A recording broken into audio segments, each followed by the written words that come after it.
సునాదస్వరము July 4. తండ్రి తనకి ఇష్టుడైన కుమారుని గద్దించు రీతిగా యెహోవా తాను ప్రేమించు వారిని గద్దించును. సామెతల గ్రంథము 3వ అధ్యాయము 12వ వచనం.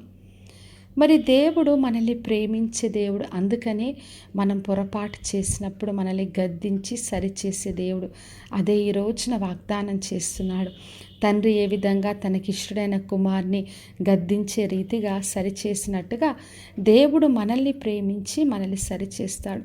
చాలాసార్లు మనం దేవుని ప్రేమ అంటే మనం అడిగినవన్నీ ఇవ్వడము, దేవుడు మనకు కావాల్సినవన్నీ అనుగ్రహించాలని కోరుతాము. కానీ కొన్నిసార్లు దేవుడు మనము పొరపాట్లు చేసినప్పుడు, తప్పుడు మార్గంలో వెళ్తున్న ఆయన ప్రేమను బట్టి మనల్ని సరిచేసి చక్కటి మార్గంలో నడిపించే దేవుడు.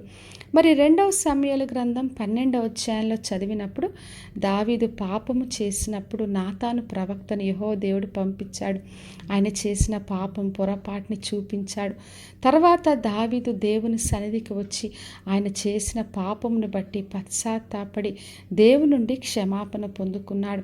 అందుకే మన ప్రభు మనం ఎక్కడ తప్పిపోయినా మనల్ని గద్దించి సరిచేసి ఆయన మార్గంలో మనల్ని నడిపిస్తాడు. మత్తయి సువార్త 16వ అధ్యాయం 21 నుండి 23 వచనాలు చదివినప్పుడు అక్కడ యేసుక్రీస్తు శిష్యులతో తను చనిపోయి 3వ రోజు తిరిగి లేచి విషయాన్ని చెప్తున్నప్పుడు పేతురు, ప్రభువా అది నీకు దూరమగునుగాక అని చెప్పాడు. అప్పుడు యేసుక్రీస్తు సాతానా నా వెనక్కి పొమ్ము, నాకు అభ్యంతరం కలగచేయద్దని చెప్పాడు. దేవుని చిత్తానికి ఆటంకం రాకుండా పేతుర్ని సరిచేశాడు. దేవుని ప్రేమలో గద్దింపు కూడా ఉంటుంది. మనల్ని తప్పుడు మార్గంలోంచి తీసుకొని వచ్చి దేవుని మార్గంలో సరియైన మార్గంలో నడిపించడానికి కొరకే ప్రభు మనల్ని గద్దించి సరిచేస్తాడు. కాబట్టి నా ప్రియ సహోదరి సహోదర, దేవుని గద్దింపులో ప్రేమ ఉంది. కాబట్టి ఆయన గద్దింపునకు మనం విసుకొద్దు.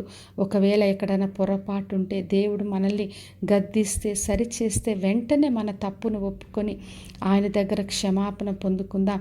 ఎందుకంటే దేవుడు మనల్ని ప్రేమించే దేవుడు. ఆయన మన కొరకు ప్రాణం పెట్టాడు. మనం నిత్య జీవం వరకు నడవాలని ఆయన ఉద్దేశంతో ఉన్నాడు.